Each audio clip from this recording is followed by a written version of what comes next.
Қайырлы күн баршаңызға. Менің каналыма қош келдіңіздер. Сіздермен Айгерім.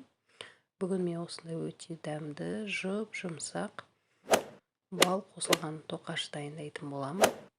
Менімен бірге болыңыздар. Видеоны соңына дейін көріп, тіркелмеген болсаңыздар тіркеліп, лайк басып, пікір қалдыруды ұмытпаңыздар. Қараңыздар, қандай жұмсақ болып шығады. Дәмі деген өте керемет. Онда бастайық. Мен өзіме керекті заттарымды дайындап қойдым. ұн, сары май, қант, разрыхлитель, жұмыртқа және бал. Және дәміне қарай тұз. Ұнымызды алдын ала електен өткізіп аламыз. Және бөлме температурасындағы тұрған сары майды қосып, крошка дайындап аламыз.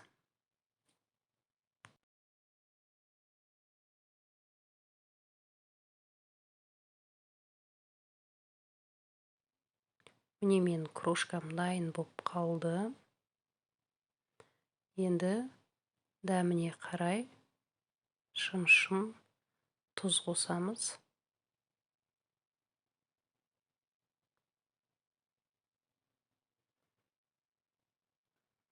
Разрыхлитель қосамыз.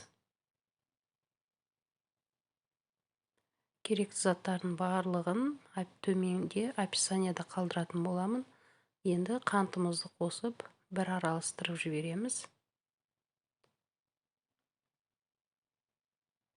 Енді жұмыртқамызды қосамыз.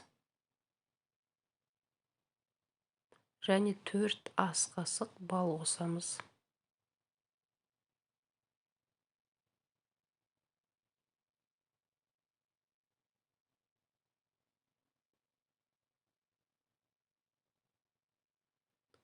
Енді осымен жұмсақ қамыр илейміз. Біздің қамырымыз қолға жабыспақ болады, жабысып тұрады. Тағы да үстіне ұн қосудың керек емес.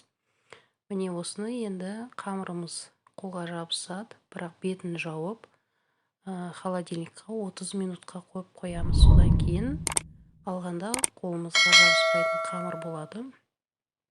30 минутымыз өтті. Енді қамырымызды алып, печенье тоқаштарымызды дайындайтын боламыз. Қараңыздар, қандай жұмсақ қамыр бізде. Қолға жабыспайды мүлде. Мен осылай 2 бөлікке бөліп, ұзынша етіп жайдым. Осылай домалатып, және кішкентай өзіме керекті формада бөліктерге бөліп шықтым. Әртүрлі формада жасауға болады, өз қалауларыңыз бойынша.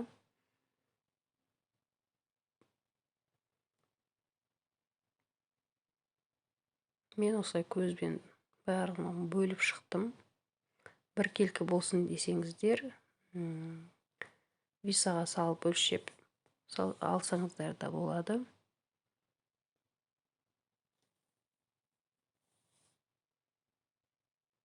Осы кезде пешімізді қосып қоямыз 180 градусқа. Міне осылай қолмен домалатып аламыз.